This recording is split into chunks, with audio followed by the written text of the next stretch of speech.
সঁচাকৈ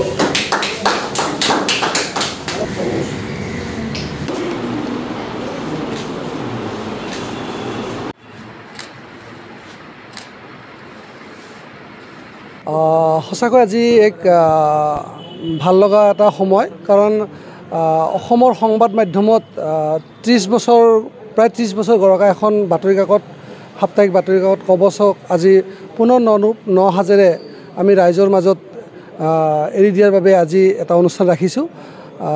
আশা কৰোঁ অসমৰ ৰাইজে পুনৰ এবাৰ কবচক আঁকোৱালি ল'ব, তাৰ আশাৰে আমি আজি এই অনুষ্ঠানটো ৰাখিছিলোঁ।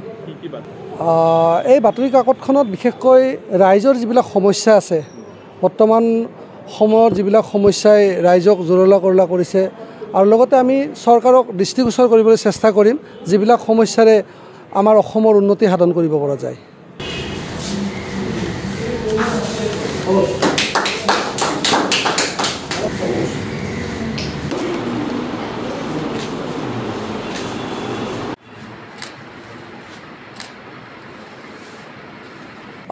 সঁচাকৈ আজি এক ভাল লগা এটা সময়, কাৰণ অসমৰ সংবাদ মাধ্যমত 30 বছৰ প্ৰায় 30 বছৰ গৰকা এখন বাতৰি কাকত, সাপ্তাহিক বাতৰি কাকত কবচক আজি পুনৰ ন সাজেৰে আমি ৰাইজৰ মাজত এৰি দিয়াৰ বাবে আজি এটা অনুষ্ঠান ৰাখিছোঁ। আশা কৰোঁ অসমৰ ৰাইজে পুনৰ এবাৰ কবচক আঁকোৱালি ল'ব, তাৰ আশাৰে আমি আজি এই অনুষ্ঠানটো ৰাখিছিলোঁ।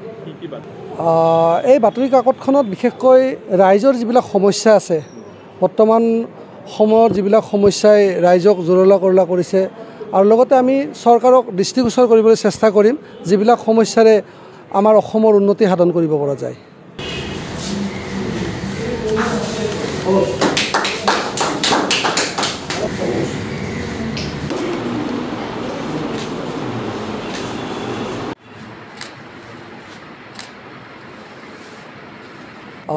সঁচাকৈ আজি এক ভাল লগা এটা সময়, কাৰণ অসমৰ সংবাদ মাধ্যমত 30 বছৰ প্ৰায় 30 বছৰ গৰকা এখন বাতৰি কাকত, সাপ্তাহিক বাতৰি কাকত কবচক আজি পুনৰ ন সাজেৰে আমি ৰাইজৰ মাজত এৰি দিয়াৰ বাবে আজি এটা অনুষ্ঠান ৰাখিছোঁ।